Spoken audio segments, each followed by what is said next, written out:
Now, I mentioned earlier, President Trump and Prime Minister May are heading to Portsmouth on Wednesday for events to mark the 75th anniversary of D-Day.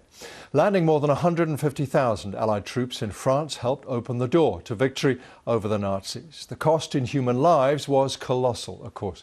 But D-Day could never have happened at all without months of detailed planning and accurate intelligence, as Robert Hall reports.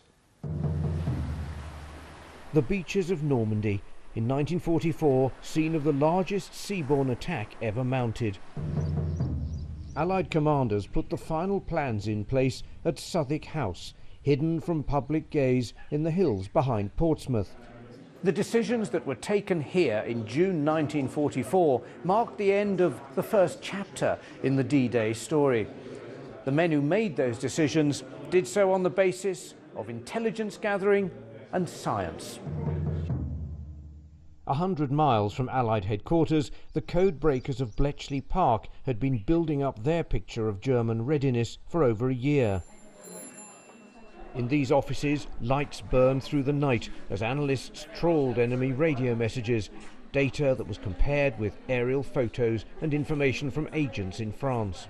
So what we're trying to do in here is tell the story of D-Day in a film. Those efforts are marked by a new exhibition which captures the complexity of the operation.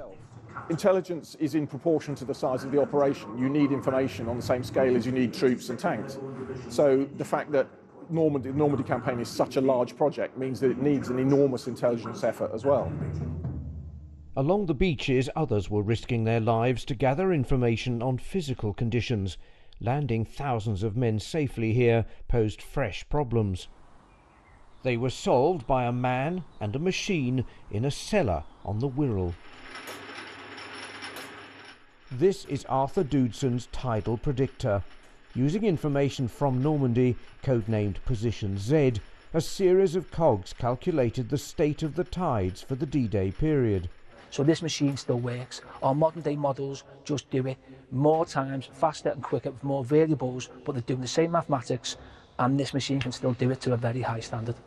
Surviving members of Arthur Doodson's team remember his total dedication. The predicting machines were his pride and joy, but it was more than that.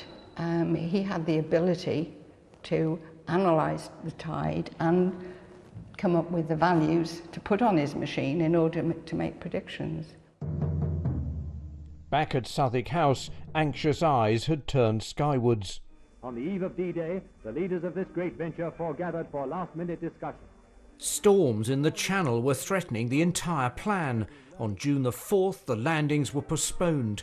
Troops at sea had an uncomfortable 24 hours before General Eisenhower's chief weather advisor arrived with news that there was a brief window of opportunity. After a good many cross questions about details of the weather, cloud, wind, visibility and so on, he turned round to me as I was going out and said, "Well, Stagg, if this thing comes off, there'll be a good case of good whiskey waiting for you in a day or two."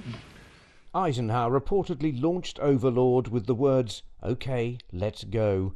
Intelligence and science had played their part, but in the end, his final decision was a leap of faith. Robert Hall, BBC News.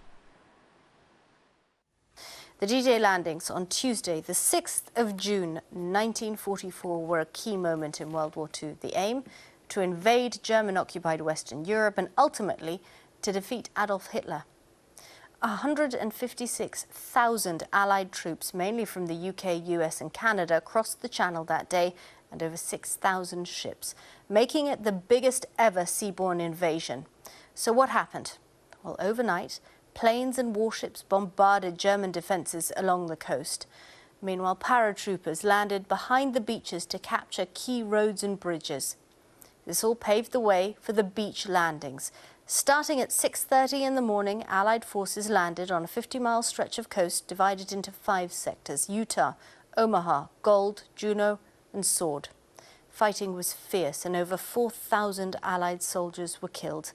By the end of that day, they hadn't got much further than the beaches, but over the coming months, the Allies pushed forward into France, and by the beginning of September, Paris was captured, and within a year, the Second World War was over.